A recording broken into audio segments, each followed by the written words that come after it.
हाँ जी मेरे प्यारे स्टूडेंट्स, स्वागत है आप सबका आपके अपने इस पसंदीदा चैनल जयकेश तिवारी गुरुकुल की इस धमाकेदार और बेहतरीन क्लास में, जिसमें आज हम क्लास 12 की फिजिक्स का जो चैप्टर नंबर फर्स्ट वैद्युत आवेश एवं क्षेत्र है, इसके सेकंड लेक्चर की बात करेंगे। फर्स्ट लेक्चर हमने दे दिया है, अगर आप लोगों ने नहीं देखा है तो चैनल पर मिल जाएगा, देख लीजिएगा। रिवीजन बहुत इंपॉर्टेंट है, ये आप ध्यान के रखिए, है ना। अगर बेस्ट मार्क्स लाना तो रिवीजन बहुत इंपॉर्टेंट, क्लास को देख लीजिएगा। अगर नहीं देखे हो तो चैनल पर आपको मिल जाएगी, जिसमें बेसिक कॉन्सेप्ट चैप्टर का और आवेश क्या है, आवेश का मात्रक, ये वाला टॉपिक क्लियर कर दिया गया। आज इस लेक्चर में हम बात करने वाले आवेश के गुण को। क्लास बहुत इंपॉर्टेंट है, आप लोग भी क्लास को छोड़कर मत जाइएगा। और हाँ, अगर आपको हमारी मेहनत दिखाई पड़ती है ना तो प्लीज सेशन को शेयर कर दो और अंत करो को। इतने सारे इतने बेहतर कॉन्सेप्ट हैं कि आपने इससे पहले देखा ना होगा, हम इतना गारंटी दे सकते हैं। चलो क्लास को स्टार्ट करते हैं आवेश के गुण से। ओके, जिसमें फर्स्ट जो गुण है आवेश की संकल्पना। समझो, संकल्पना का मतलब आवेश उत्पन्न कैसे होता है। संकल्पना वाली हेडिंग में आवेश के उत्पन्न होने के बारे में बात किया गया है। तो आवेश कैसे उत्पन्न होता है, तो आप ये समझिए कि कोई भी वस्तु हो तो उसमें जो प्रोटॉन होता है वो नाभिक में छुपा हुआ होता है। किसी भी वस्तु के तीन मौलिक कण होते हैं, एक न्यूट्रॉन, एक प्रोटॉन और एक इलेक्ट्रॉन, है ना। ये होते हैं जाकर प्रोटॉन और न्यूट्रॉन नाभिक में होते हैं। न्यूट्रॉन पर कोई भी चार्ज नहीं होता, वो उदासीन होता है ना। उदासीन का मतलब नेट चार्ज जीरो है, ये हमने कल आपको बताया था। ये मत कहिएगा बिल्कुल भी चार्ज नहीं होता, नेट चार्ज शून्य होता है। यानी धनात्मक आवेश और ऋणात्मक आवेश दोनों क्या है, इक्वल है। आया समझ में। तो न्यूट्रॉन होता है उदासीन, प्रोटॉन पर पॉजिटिव का चार्ज होता है, इलेक्ट्रॉन पर होता है नेगेटिव का चार्ज। प्रोटॉन और न्यूट्रॉन नाभिक में रुके हुए होते हैं और इलेक्ट्रॉन पर नाभिक के चारों ओर जो कक्षाएं होती है उसमें स्वतंत्र रूप से चक्कर लगाते हैं। इसका मतलब क्या हुआ, इसका मतलब ये हुआ, आप ये समझिए कि अगर जैसे हम लोग यहाँ बैठे हुए हैं, क्लासरूम में बैठे हुए हैं, है ना, और बाहर कोई बॉडीगार्ड लगा दिया जाए गेट के पास, कोई भी प्रॉब्लम होगी तो उसको होगी ना, हम लोग सेफली बच जाएंगे ना। वैसे प्रोटॉन और न्यूट्रॉन की तो कोई जरूरत नहीं, प्रोटॉन सेफली बच जाता है। इलेक्ट्रॉन एक वस्तु से दूसरी वस्तु पर जाता है और इलेक्ट्रॉन पर होता है ऋण आवेश। यानी कि जब इलेक्ट्रॉन निकलेगा, एक वस्तु से दूसरी वस्तु पर जाएगा तो वस्तु में आवेश उत्पन्न हो जाएगा। आया समझ में। इसका मतलब क्या हुआ कि आवेश उत्पन्न होगा तो केवल इलेक्ट्रॉन के कारण उत्पन्न होने वाला है। इतना क्लियर है ना। आवेश केवल इलेक्ट्रॉन के कारण ही उत्पन्न होने वाला, तो वही यहां पर दिया गया है। आवेश की संकल्पना इलेक्ट्रॉन के आधार पर दी गई है। यानी आवेश कैसे उत्पन्न होता है वो इलेक्ट्रॉन से रिलेटेड कॉन्सेप्ट में बताया गया। क्या बताया गया है कि किसी भी वस्तु में अगर इलेक्ट्रॉन की क्या होगी, कमी होगी, तो उस पर क्या होगा, इलेक्ट्रॉन की कमी हो या अधिकता हो, दोनों स्थितियों में क्या होगा, आवेश की उत्पत्ति होगी। अब आप समझिए, इलेक्ट्रॉन कम होगा तब भी आवेश उत्पन्न होने वाला है, अधिक होगा तब भी आवेश उत्पन्न होने वाला है। इसका मतलब क्या हुआ कि सिंपल सी बात है भाई, आवेश दो प्रकार के होंगे। क्यों? क्योंकि दो स्थिति में आवेश उत्पन्न हो रहे हैं ना। तो कौन से होते हैं, तो आगे आप देखिए, है ना। अर्थात क्या होगा, आवेश हमारा होता है दो प्रकार का। कौन सा, एक धनावेश और दूसरा ऋण आवेश। इलेक्ट्रॉन की जब कमी होगी, समझो इलेक्ट्रॉन की कमी, और हमने क्या बताया, इलेक्ट्रॉन पर होता है ऋण आवेश, है ना। जब वस्तु में प्रोटॉनों की संख्या यानी धनात्मक आवेश की संख्या, इलेक्ट्रॉनों की संख्या यानी ऋणात्मक आवेश की संख्या दोनों इक्वल होती है, तो नेट आवेश हम बोलते हैं जीरो होता है। क्यों? क्योंकि आप धनात्मक और ऋणात्मक जब सेम संख्या को जोड़ते हो तो मैथ में क्या होता है, जीरो आता है ना। यानी नेट आवेश जीरो, इसलिए उसे बोलते हैं उदासीन। तो उदासीन में इलेक्ट्रॉन प्रोटॉन दोनों होते बराबर। अब आप सोचो, आपने एक उदासीन वस्तु लिया, उसमें से इलेक्ट्रॉन कम कर दिया, यानी ऋणात्मक आवेश की संख्या कम कर दिया। और जैसे ऋणात्मक आवेश की संख्या को कम करोगे तैसे क्या होगा, प्रोटॉन की संख्या ज्यादा हो जाएगी, यानी धनात्मक आवेश क्या हो जाएगा, ज्यादा हो जाएगा, और वस्तु हमारी क्या हो जाएगी, धनावेशित। क्या हो जाएगी, धनावेशित हो जाएगी। उसके बाद में इलेक्ट्रॉन की अधिकता, यानी उदासीन था तो इलेक्ट्रॉन और प्रोटॉन दोनों क्या थे, इक्वल थे। आपने कहीं से उसमें क्या है, इलेक्ट्रॉन ले आए हो, इलेक्ट्रॉन ले आए तो इलेक्ट्रॉन की संख्या क्या हुई, ज्यादा हो गई, प्रोटॉन की क्या हुई, कम हो गई। तो इलेक्ट्रॉन की संख्या जब ज्यादा होती है, यानी इलेक्ट्रॉन की जब अधिकता होती है, तो उसमें क्या होता है, ऋण आवेश उत्पन्न होता है। इसको थोड़ा एग्जांपल से भी आप समझो, है ना। तुमको पता है जो सोडियम होता है वो क्या होता है, सोडियम हमारा क्या होता है, उदासीन स्थिति में ऐसे होता है, और इस पर जो चार्ज होता है वो क्या होता है, वो हमारा होता है धनात्मक का चार्ज। कैसे होता है समझो, तो सोडियम का परमाणु क्रमांक होता है 11, और परमाणु क्रमांक बराबर प्रोटॉनों की संख्या बराबर इलेक्ट्रॉनों की संख्या, और हमको इलेक्ट्रॉन की संख्या पर ही बात करना है ना। अर्थात इस वस्तु में क्या होगा, इस वस्तु में इलेक्ट्रॉन भी हमारे क्या हो जाएंगे, 11 हो जाएंगे, और प्रोटॉन कितने हो जाएंगे, 11 हो जाएंगे। इतना क्लियर है। अब आप समझो क्या होगा। तो इसमें क्या होता है, धनात्मक आवेश आता है। क्यों धनात्मक आवेश होता है, क्योंकि यहाँ से इलेक्ट्रॉन क्या होता है, निकलता है, और जब इलेक्ट्रॉन निकलेंगे तो क्या होगा, धनात्मक आवेश आएगा। अच्छा, कैसे हमको पता चलेगा कि इलेक्ट्रॉन निकलेगा, इलेक्ट्रॉन आएगा, इसके बारे में अगर बात किया जाए तो आपको क्लास 9th में ही सिखा दिया गया क्या, इलेक्ट्रॉनिक विन्यास। इलेक्ट्रॉनिक विन्यास जो 2,8,8,32,64 वाला फॉर्मेट इलेक्ट्रॉनिक विन्यास होता है ना, वहीं से हम लोग ये निर्धारित करते हैं कि कैसे हमको इलेक्ट्रॉन कहाँ निकालना है और कहाँ पर इलेक्ट्रॉन हमको जोड़ना है ना। चलो तुमको इसी समय हम दिखा भी देते हैं। अब आप समझो, तुमको पता है क्या होता है, जो पहली कक्षा होती है इसको क्या बोलते हैं, के, और के में कितने इलेक्ट्रॉन होते हैं, 2। उसके बाद में दूसरी वाली क्या बोलते हैं, एल, इसमें कितने होते हैं, 8। फिर एम, इसमें कितने होते हैं, 8। और उसके बाद में क्या हो जाएगा, के एल एम, इसमें कितने होते हैं, 18। अब आप समझो, ये हुआ जाकर क्या, इलेक्ट्रॉनिक विन्यास करने का नियम और रूप। और ये होता है क्या, परमाणु का स्ट्रक्चर, परमाणु का रदरफोर्ड मॉडल, और इसी को निर्धारित किया गया है। प्रोटॉन न्यूट्रॉन नाभिक में हो गए, बाहर क्या होंगे, इलेक्ट्रॉन चक्कर लगाएंगे। पहले कक्ष में आप 2 इलेक्ट्रॉन भरोगे, दूसरे में 8, तीसरे में 8, और चौथे में 18 भरने वाले हो। अब अगर हम क्या करें, सोडियम के इलेक्ट्रॉनिक विन्यास करते हैं तो समझो क्या हो जाएगा, सोडियम के इलेक्ट्रॉनिक विन्यास क्या बनेगा, जाकर 11 है ना परमाणु क्रमांक, तो क्या हो जाएगा, 2,8,1 है ना, 2,8,1। अब आप समझो, हम क्या करते हैं, अष्टक पूरा करते हैं। अष्टक पूरा करने का मतलब कि जिस कक्ष की हम बात कर रहे हैं उस कक्ष में पूरी तरीके से इलेक्ट्रॉन भरा होना चाहिए। अगर हम अष्टक 2 कक्षा तक पूरा करेंगे तो हमको क्या करना पड़ेगा, यहां तक लेना पड़ेगा, फिर क्या करना पड़ेगा, 1 इलेक्ट्रॉन निकालना पड़ेगा, है ना। क्यों, क्योंकि इसमें 1 इलेक्ट्रॉन ज्यादा है, 2 तक पूरा हो गया, 1 इलेक्ट्रॉन आप निकाल दो। और अगर मान लो हम 3 तक पूरा करते हैं तो हमको क्या करना पड़ेगा, 7 इलेक्ट्रॉन और लाना पड़ेगा, क्योंकि तीसरे में 7 होना, 8 होना कंपलसरी है ना। तो 7 में 1 जोड़ोगे तभी तो 8 बनेगा। तो तीसरे तक अगर आप क्या करोगे, अष्टक को पूरा करोगे तो हमको 7 इलेक्ट्रॉन लाना पड़ेगा। और अगर आप क्या करोगे, दूसरे तक कक्षा को पूरा करने वाले, अष्टक को पूरा करने वाले, क्या करना पड़ेगा, 1 निकालना पड़ेगा। अब आप समझो, 7 लाना बहुत ज्यादा मुश्किल, बहुत ज्यादा ऊर्जा देनी पड़ेगी, बस 1 निकालना बहुत आसान है। तो आपको ये ध्यान रखना है, आपको तत्व का प्रतीक पता होना चाहिए, परमाणु क्रमांक पता होना चाहिए, उसका इलेक्ट्रॉनिक विन्यास कर लो, और उसके बाद में आप देखो किस कक्षा तक हमको अष्टक पूरा करना सही रहेगा। यानी अगर इलेक्ट्रॉन निकालने में ज्यादा संख्या बन रही है तो आप इलेक्ट्रॉन लाओगे, और अगर इलेक्ट्रॉन लाने में ज्यादा संख्या बन रही है तो आप क्या करोगे, इलेक्ट्रॉन निकालोगे। तो यहां पर क्या है, लाने में ज्यादा संख्या बन रही है इसलिए क्या करेंगे, निकाल देंगे। जब निकाल देंगे तो इलेक्ट्रॉन कम होगा, और इलेक्ट्रॉन कम होने पर क्या होगा, धनावेश आ जाएगा। तो आप समझो क्या है यहाँ पर। अब आ जाओ आप पीछे टॉपिक पर, है ना। यहाँ से क्या करेंगे, हम 1 इलेक्ट्रॉन निकालेंगे। 1 इलेक्ट्रॉन निकालने का मतलब 1e माइनस, 1 इलेक्ट्रॉन माइनस निकल रहा है, तो क्या हो जाएगा, यहाँ पर समझने की कोशिश करो, Na। और उसके बाद में अब इलेक्ट्रॉन आपने 1 निकाल दिया ना, तो इलेक्ट्रॉन कितने हो जाएंगे बताओ, पहले 10 थे, अब कितने हो गए, सॉरी पहले 11 थे, कितने हो जाएंगे, 10। 1 निकाल दिया ना, प्रोटॉन भी कितना है, 11 ही है। समझो कॉन्सेप्ट, इलेक्ट्रॉन से 1 ज्यादा है प्रोटॉन, यानी धन वाला 1 क्या है, ज्यादा है। तो पहले नंबर धन वाला ज्यादा है तो इस पर आएगा प्लस का आवेश, कितना ज्यादा, 1। तो 1 इलेक्ट्रॉन के बराबर इस पर प्लस का आवेश आ जाने वाला। बताओ ये कॉन्सेप्ट समझ में आया कि नहीं। यही आपका रीजन है कि इलेक्ट्रॉन की कमी होगी, इलेक्ट्रॉन निकलेगा तो क्या होगा, वस्तु पर धन आवेश आने वाला। क्लियर इतना। आगे देखो, ऋण वाला भी हम बात कर लेते हैं इसी में, है ना। ऋण वाला भी बात कर लेते हैं। क्लोरीन ले लिया जाए, है ना, क्लोरीन ले लिया जाए। Cl होता है, इसका परमाणु क्रमांक कितना होता है, 17 होता है। परमाणु क्रमांक बराबर इलेक्ट्रॉनों की संख्या बराबर प्रोटॉनों की संख्या, यानी 17 इलेक्ट्रॉन और 17 प्रोटॉन, है ना। अब इसमें क्या करो आप समझो, जब इलेक्ट्रॉनिक विन्यास करोगे 2,8,7। अब आप समझो, यहाँ पर 1 लाना आसान है, तीसरे तक पूरा करो। 1 लाना आसान है, 7 निकालना क्या है, मुश्किल, इसलिए आप क्या करो, 1 ले आओ। तो 1 जब लाओगे तो समझो क्या करो आप, +1e कर दो, है ना, +1, यानी 1 इलेक्ट्रॉन आप क्या कर रहे हो, ला रहे हो, +1e। तो जब +1e हो जाएगा तो क्लोरीन पर इलेक्ट्रॉनों की संख्या जो हो जाएगी कितनी हो जाएगी आपकी, 18, और प्रोटॉनों की संख्या कितनी हो जाएगी, 17। अब आप समझो, इलेक्ट्रॉन क्या है, ज्यादा है, तो पहले नंबर में कितना है, क्या आएगा, माइनस का आवेश आएगा। बट कितना ज्यादा है, 1 ज्यादा है ना, इसलिए क्या हो जाएगा, 1 इलेक्ट्रॉन के बराबर इस पर माइनस का आवेश आ जाने वाला है। कॉन्सेप्ट क्लियर है, ओके ठीक है। आगे आ जाओ आप। क्वेश्चन है कि आवेश की संकल्पना प्रोटॉन के आधार पर क्यों नहीं दी गई।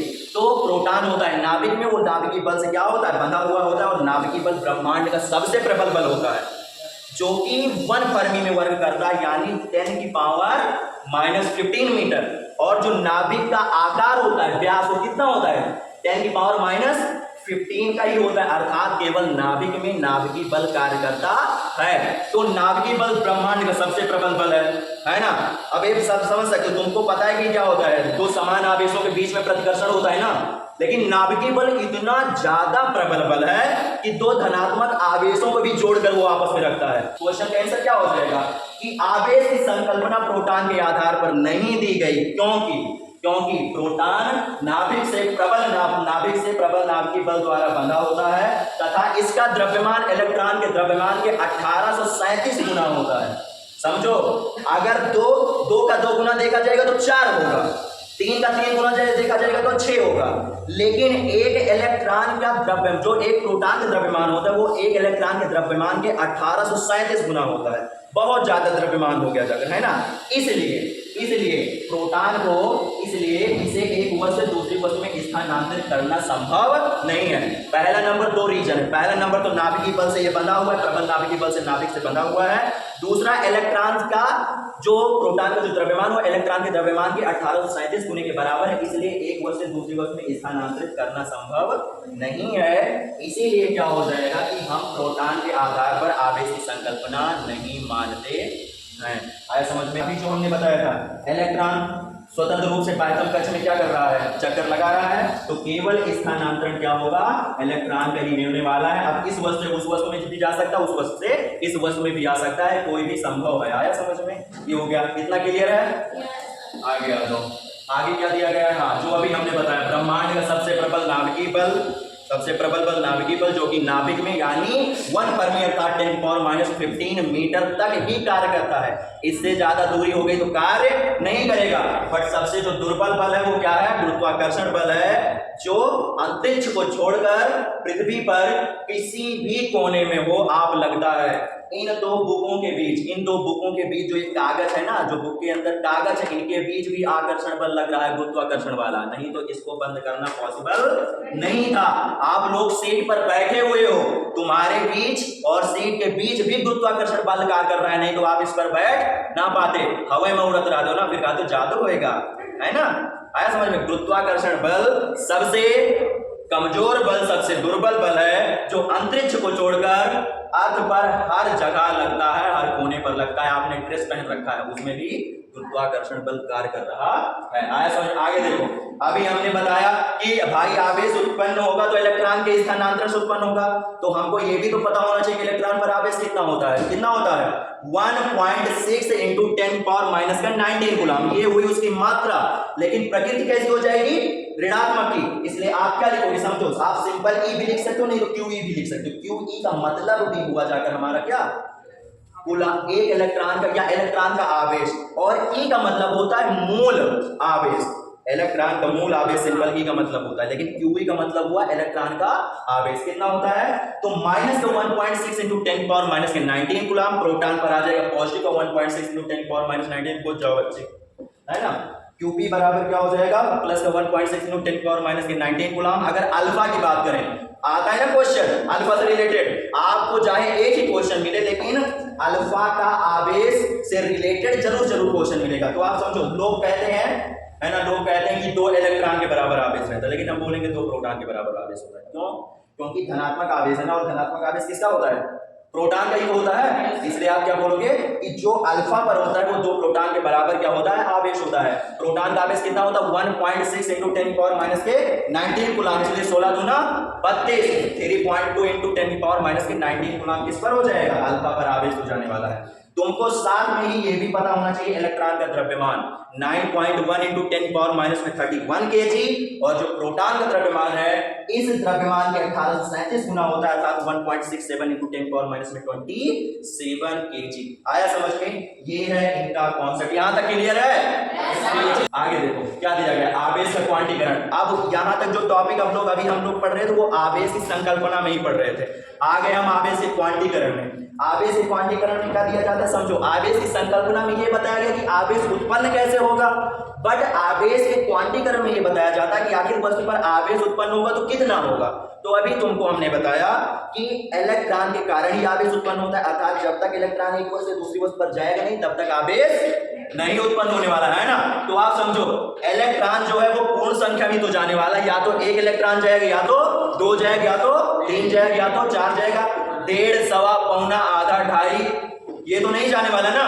आया समझ में? वही यहाँ पर बताया गया है कि आवेश के क्वांटीकरण के अनुसार किसी भी वस्तु में उत्पन्न होने वाला आवेश मूल आवेश के पूर्ण गुणज के बराबर होता है। मूल आवेश मतलब एक इलेक्ट्रॉन का जो आवेश होता है, एक इलेक्ट्रॉन का आवेश आप मल्टीप्लाई कर दो, जितने इलेक्ट्रॉन गए हो जाकर एक वस्तु से दूसरी वस्तु पर, वस्तु में कितना आवेश उत्पन्न हुआ ये तुमको पता चल जाएगा। अच्छा, क्यों ये कॉन्सेप्ट लगाया जाता है? अगर इसकी बात करें तो आप समझो, तुमको किसी ने कह दिया कि एक वस्तु से दूसरी वस्तु पर 10 इलेक्ट्रॉन गए हैं, 10 इलेक्ट्रॉन गए हैं, है ना? तो तुमको अब 10 इलेक्ट्रॉन का तो तुरंत पता नहीं होगा आवेश, लेकिन एक इलेक्ट्रॉन को तो जानते हो ना। तो जैसे आप लोग छोटे क्लास में पढ़ा होगा कि एक टॉफी का दाम 2 रुपए, तो 10 टॉफी का दाम कितना हो जाएगा? 20, है ना? 20 हो जाएगा। क्या किया आपने? एक का जितना वैल्यू था उसको क्या किया? 10 से मल्टीप्लाई कर दिया ना। वैसे ही जितने इलेक्ट्रॉन एक वस्तु से दूसरी वस्तु पर जाते हैं, आप उस संख्या का एक इलेक्ट्रॉन के आवेश से मल्टीप्लाई कर दो, वस्तु पर कितना आवेश रहेगा वो हमको पता हो जाने वाला है। आया समझ में? तो इसीलिए इसका एक सूत्र बना दिया, क्या? Q, यानी जो आवेश उत्पन्न होगा N × E, यानी N क्या है? इलेक्ट्रॉन स्थानांतरण की संख्या, यानी कितने इलेक्ट्रॉन स्थानांतरित हुए, और मूल आवेश का मान। आया समझ में? तो Q आवेश की मात्रा, उस पर कितना आवेश उत्पन्न हुआ है, और N स्थानांतरित इलेक्ट्रॉनों की संख्या, एक वस्तु से दूसरी वस्तु पर कितने इलेक्ट्रॉन गए हैं, और E जो है वो क्या है? मूल आवेश। बताओ, आया समझ में?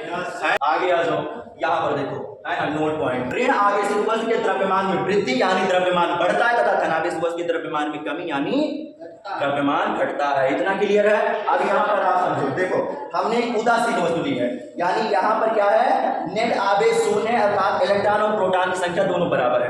अगर इसी वस्तु से हम इलेक्ट्रॉन निकाल दें, यानी इलेक्ट्रॉन में कमी कर दें, तो ये क्या हो जाएगा? धनावेशित हो जाने वाला है ना? और उसके बाद में अगर इलेक्ट्रॉन इसमें क्या करें, ले आए, अधिक कर दें, तो क्या हो जाएगा? ये ऋण आवेशित हो जाने वाला है। तो इसका हमने द्रव्यमान m मान लिया, इसका मान लिया m डैश, और इसका मान लिया m डबल डैश, है ना? तो कितने क्या होगा? इनके बीच संबंध क्या बनेगा? बताओ, सबसे ज्यादा किसका द्रव्यमान होने वाला है? इसमें देखो, इसमें जो मान चलो ये इस समय जो स्थित है वो वाली हो जाएगी उदासीन। n जब बच्चा आएगा तो क्या होगा? द्रव्यमान बढ़ेगा, वो ऋणावेशित वाला हो जाएगा। अगर निकाल देंगे तो क्या होगा? धनावेशित वाला हो जाएगा। m dash greater than m double dash, इसका मतलब क्या होगा? ऋणात्मक वस्तु का सबसे ज्यादा द्रव्यमान, उससे कम उदासीन का द्रव्यमान, सबसे कम क्या हो जाएगा? धनावेशित का द्रव्यमान हो जाने वाला है। इस कॉन्सेप्ट को आपको याद रखना है। अच्छा, एक बात और समझो, तो जैसे अभी वस्तु में क्या हो रहा था? आवेश उत्पन्न हो रहा था ना, पूर्ण मूल आवेश के पूर्ण गुणज के बराबर वस्तु में जो आवेश उत्पन्न होता है, वैसे सेम टू सेम जो द्रव्यमान में परिवर्तन होता है वो क्या होता है? स्थानांतरित इलेक्ट्रॉनों के द्रव्यमान के बराबर जाकर हमारा परिवर्तन आता है वस्तु में। तो आप समझो क्या हो जाएगा? परिवर्तित द्रव्यमान डेलम यानी परिवर्तन हो रहा है, प्लस माइनस। समझो क्या होगा? प्लस माइनस मतलब आप भाई लेकर आओगे तो ज्यादा होगा, निकालोगे तो कम होगा, इसलिए प्लस माइनस दोनों लिया गया है। Plus minus n me, n मतलब स्थानांतरित इलेक्ट्रॉनों की संख्या, m क्या है और me क्या है? एक इलेक्ट्रॉन का द्रव्यमान। आया समझ में? जितने इलेक्ट्रॉन निकले हो या जितने इलेक्ट्रॉन आए हों, एक इलेक्ट्रॉन के द्रव्यमान से मल्टीप्लाई कर दो, आपको परिवर्तित द्रव्यमान का मान पता चल जाएगा। इतना क्लियर है? ठीक है, खाना वाला नहीं खा गया हो तुम लोग। ये चलो, ये आ गया क्वेश्चन, सॉल्व करो। जितने बच्चे सॉल्व कर पाते, जो नहीं सॉल्व कर पाते हैं वो देखें। समझो क्या दिया गया? एक चालक पर 10 कूलम आवेश है, इस पर सामान्य अवस्था से कितने इलेक्ट्रॉन अधिक है? यानी आवेश का मात्रा कितना है? 10 कूलम। सामान्य अवस्था से कितने इलेक्ट्रॉन अधिक है? यानी हमको क्या निकालना है? इलेक्ट्रॉनों की संख्या अर्थात n निकालना है। चलो देखते हैं। कंपटीशन एग्जाम की तरह सॉल्व मत कीजिएगा, तुमको सॉल्यूशन करना आना चाहिए। हल की हेडिंग डालोगे, क्या दिया गया है? बताओ क्या दिया है? जो हमको दिया गया है तुम लोग भी सॉल्व करो अगर सॉल्व कर पाते हो तो। Q बराबर 10 कूलम, और एक इलेक्ट्रॉन का आवेश कितना होता है? 1.6 × 10⁻⁻19 कूलम, है ना? एक बात और समझो, ये ऋणात्मक तो होता है, लेकिन हर जगह ऋणात्मक लिखने की जरूरत नहीं, क्योंकि ऋणात्मक केवल उसकी प्रकृति को दर्शाता है। हमको क्या निकालना है? इलेक्ट्रॉनों की संख्या हमको पता है क्या? चूंकि जो Q होता है वो क्या होता है? N × E होता है। तो N क्या हो जाएगा हमारा? N बराबर क्या हो जाएगा? N Q/E, है ना? Q कितना है? 10, है ना? उसके बाद में 1.6 × 10⁻⁻ से कितना हो जाएगा हमारा? 19। इसको क्या करो आप? दशमलव ऊपर लेकर आओ, तो कितना हो जाएगा समझो, ये 10 हटाओ तो एक जीरो ऊपर बढ़ जाएगा ना, 100 हो गया, जाकर नीचे आ जाएगा 16 और इसको क्या करोगे ऊपर हटा दो, कितना हो जाएगा 19 है ना। तो यहाँ पर कर दो आपका क्या हो जाएगा 16 पंचे 80, 16 छक्का 96 है ना, 16 छक्का 96, 10.4 बचा ना 40 हो जाएगा, 16 दूना 32, 8 बचा 16 पंचे 80 है ना। तो जो हमारा क्या हो जाएगा इलेक्ट्रॉनों की संख्या आएगी वो कितना आएगा, इलेक्ट्रॉनों की जो संख्या आएगी n इक्वल टू 6.25 इंटू 10 की पावर क्या हो जाएगा प्लस का 19, और ये क्या इलेक्ट्रॉनों की संख्या, इसलिए आप इलेक्ट्रॉन भी लिख सकते हो, कोई उसकी बात नहीं है। बताओ क्लियर, आ गया ना समझ में। ये जो नए बच्चे हैं, नए बच्चे न्यू वाले नन्हे मुन्ने प्यारे प्यारे जो नए आए हैं, क्लियर है बच्चा, चलो कम से कम क्लियर है यार। आगे देखो सेकंड, एक चालक पर 500 इलेक्ट्रॉन की कमी है, इस पर आवेश की मात्रा का प्रकृति बताओ। यानी इलेक्ट्रॉन हमको दिया गया है, हमको क्यों निकालना और उसकी प्रकृति बताना है। तो प्रकृति देखो डायरेक्ट हम बता दे रहे हैं, कमी है तो कमी का मतलब धनावेश, कमी का मतलब धनावेश है ना। तो चलो आगे देखो, फिर आप एक क्रम से आप सोल्व करोगे, इसको पता होना चाहिए तुमको। हल्की हेडिंग क्या दिया गया है ना, क्या दिया गया हमको, इलेक्ट्रॉन की संख्या यानी n है ना, 500 इलेक्ट्रॉन है ना। ये जो माइनस लगा हुआ है ना, आप माइनस भी लगा सकते हो, इसका मतलब कि इसकी जो प्रकृति है वो ऋणात्मक की है, लगा भी सकते हो नहीं भी लगा सकते, कोई टेंशन वाली बात नहीं है। आगे देखो हमको क्या निकालना, आवेश की मात्रा और प्रकृति, यानी क्यों निकालना और प्रकृति बताना है। उसके बाद में हमको पता है क्या, एक चीज पता है भाई, जो आवेश एक इलेक्ट्रॉन का जो आवेश होता है क्या होता है 1.6 अब यहाँ से आप क्यों निकालो, क्योंकि हमको पता है Q equal to n into e, क्या हो जाएगा 5 है ना। आप समझो इसको क्या लिख सकते हो, 500 को क्या लिख सकते हो 5 गुणे 10 की घात 2, 10 की घात 2 का मतलब 100 का जब 5 से मल्टीप्लाई करो 500 हो जाएगा ना। तो इसको आप लिख सकते हो 5 इंटू 10 की पावर 2 इंटू 10 की पावर माइनस के 19। अच्छा ठीक है, ले लो इसे भी, 1.6 इंटू 10 की पावर क्या हो जाएगा माइनस का 9। अब समझो 16 पंचे 80, 1.0 आएगा, 0 लिखने की कोई जरूरत नहीं है, क्यों बराबर क्या हो जाएगा 1। समझो 19 में से 2 आप लेस कर दो, क्यों, क्योंकि प्लस माइनस क्या होता है माइनस, तो माइनस ही होने वाला है ना। तो 19 में से 2 आप घटाओ, कितना हो जाएगा यहाँ पर 17 हो जाने वाला है, और ये हो जाएगा 17 7 नहीं 17 है ना, 17 गुलाम आवेश आपका बन जाने वाला है। अगर प्रकृति की बात करें तो क्या होगा पॉजिटिव है ना, प्रकृति क्या हो जाएगा आपका पॉजिटिव। आया समझ में है ना, क्लियर है ना, ओके बहुत बढ़िया। अब ये जो है ये तुम्हारे लिए होमवर्क, आवेश का बीजगणितीय योग, यानी बीजगणितीय योग मतलब जो जैसे गणित के अंकों को जोड़ा जाता है ना, गणित के अंक कैसे जोड़ते हैं, प्लस वाला प्लस है, माइनस वाला माइनस है, जितने माइनस वाले हो एक में जोड़ दो, जितने प्लस वाले हो एक में जोड़ लो, फिर टोटल जो आया प्लस माइनस को क्या करो घटा दो। सेम उसी तरीके से आवेश का भी योग होता है, क्यों, क्योंकि आवेश एक अदिश राशि, सदिश राशि में चिन्ह का मान मतलब होता है, लेकिन अदिश राशियों में चिन्ह का कोई भी वैल्यू नहीं होता है। जाकर आया समझ में। तो आप देखो क्या बोला गया, आवेशों का बीजगणितीय योग होता है, अर्थात इसका मतलब क्या हुआ कि इनको हम हमेशा चिन्ह के साथ जोड़ने वाले हैं। तुम्हारे पास एक निकाय दिया गया है, इसका माइनस मान है, इसका प्लस है, बताओ कितना टोटल आवेश होगा, टोटल यानी नेट आवेश कितना होने वाला है बताओ, है ना। चलो ठीक है, देख लेते हैं, जिन बच्चों को नहीं पता देखो कैसे सॉल्व होगा। पहला नंबर दिया क्या दिया गया, इसको हम Q1 मान लेते हैं, इसको Q2 इसको Q3। आया समझ में। तो Q1 बराबर माइनस का 3 गुलाम, Q2 बराबर 5 गुलाम है ना, और Q3 बराबर कितना हो जाएगा 2 गुलाम है ना। हमको क्या निकालना है, नेट आवेश निकालना है ना, नेट मतलब Q नेट यानी कुल आवेश है ना। तो आप समझो क्या करना है, हमने क्या बताया यहाँ पर, क्या पढ़ा कि हमारा जो मतलब हाँ बीजगणितीय योग होता है ना, अर्थात बीजगणितीय योग का मतलब हुआ कि जो Q नेट होगा ना तो क्या हो जाएगा Q1 plus Q2 plus Q3। आगे देखो Q1 बराबर माइनस का 3। अब आप समझो यहाँ पर मात्रक है, यहाँ पर मात्रक लिखने की कोई जरूरत नहीं है, आप ऐसे नॉर्मल सॉल्व कर लो, बाद में मात्रक लिख दीजिएगा, वो नहीं तो लिख भी सकते हो, उसमें भी कोई टेंशन वाली बात नहीं, वैसे भी नहीं गलत होगा, ऐसे भी नहीं गलत है। माइनस का 3 प्लस का 5 प्लस में 2 5 2 7 7 में से 3 जाएगा, प्लस प्लस वाला प्लस, और उसके बाद जो टोटल आएगा उसको माइनस कर दो, तो 5 2 7 और 3 में 3 आप मिस कर दो, आगे कितना 4। तो यहाँ पर जो Q नेट आने वाला है Q नेट 4 गुलाम। अब बताओ धनात्मक आएगा कि ऋणात्मक का, धनात्मक का। क्यों धनात्मक का आएगा, हाँ क्योंकि प्लस वाले का मान क्या है ज्यादा है, और मैथ में जिस संख्या मतलब ज्यादा वाली संख्या पे जो चिन्ह होता है वही हम लगाते हैं, आया समझ में? आगे आ जाओ, क्या दिया गया, कुछ दिया गया क्या? हाँ, सबसे इंपॉर्टेंट चीज ये जो हमने कल टॉपिक छोड़ा था वो वाला यहीं से क्लियर होगा। सबसे इंपॉर्टेंट समझो, यहाँ पे क्या दिया, सजाती आवेश एक दूसरे को क्या करते हैं, प्रतिकर्षित तथा विजाती क्या करते हैं, एक दूसरे को आकर्षित। अब आप ऐसा सिंपल साधारण एग्जांपल समझो कि अगर दो ऐसे पर्सन जो दोनों लड़ाई के मूड में है तो क्या होगा, प्रतिकर्षण तो होने वाला अर्थात लड़ाई होने वाली है ना। तो ऐसे व्यक्ति जो लड़ाई के मूड में है यानी एक जैसा माइंड है अर्थात सजाती है, तो उनमें क्या होगा, प्रतिकर्षण होगा, मारपीट होने वाली है। लेकिन एक सहने वाला और दूसरा गुस्से वाला हो, मान लो बाई चांस हमने समझा तो चार चाटा उसने दे दिया, हाई लेवल वाले दो चार चाटा दे दिया, तभी वो सहने वाला थोड़ा सह लेगा और तब भी क्या होगा, आकर्षण बना रहेगा। आया समझ में? उनके बीच की दूरी कम नहीं होने वाली। वही आप यहां समझ सकते हो, सजाती अर्थात प्लस प्लस हो या माइनस माइनस वाला, उनमें क्या होगा, प्रतिकर्षण। और प्रतिकर्षण होगा इसका मतलब सिंपल से बोल सकते हैं इसके मध्य क्या हो रहा है, प्रतिकर्षण का बल कार्य कर रहा है। जब अलग अलग प्रतीत होगी तो क्या होगा, आकर्षण, है ना। तो आकर्षण होगा तो हम बोल सकते हैं आकर्षण का बल कार्य कर रहा। क्लियर है ना इतना?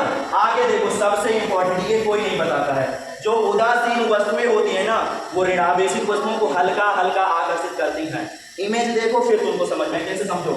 हमने ये भी उदासीन वस्तु लिया, ये भी सॉरी ये नेगेटिव है ना क्योंकि माइनस माइनस केवल है, ये पॉजिटिव क्योंकि प्लस प्लस केवल है, ये प्लस माइनस दोनों यानी ये क्या उदासीन है। अब आप समझो, ये फर्स्ट स्टेप हुआ, हमने इन तीनों को मान लिया, ये हुआ फर्स्ट स्टेप, हमने इन तीनों को माना।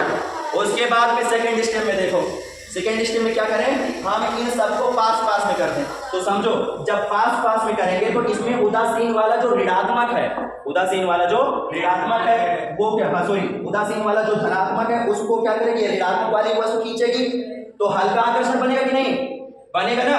यहाँ पर भाई धनात्मक माइनस और ऋणात्मक दोनों दिया गया है, तो इसमें जो ऋणात्मक को क्या करेगा, धनात्मक को खींचेगा, अलग अलग प्रकृति वाले में आकर्षण होता है, तो इसका ऋणात्मक इसके धनात्मक को खींचेगा, हल्का आकर्षण यहाँ पर बनने वाला है। ओके, उसके बाद में इसका धनात्मक इसके माइनस को खींचेगा, तो यहाँ पर भी क्या होगा, हल्का आकर्षण बनेगा। आया समझ में? और यही लिखा हुआ है कि जो उदासीन वस्तु होती है वो आवेशित वस्तुओं को हल्का हल्का आकर्षित करती है, बहुत ज्यादा नहीं लेकिन हल्का हल्का करती है। आया समझ में, है ना।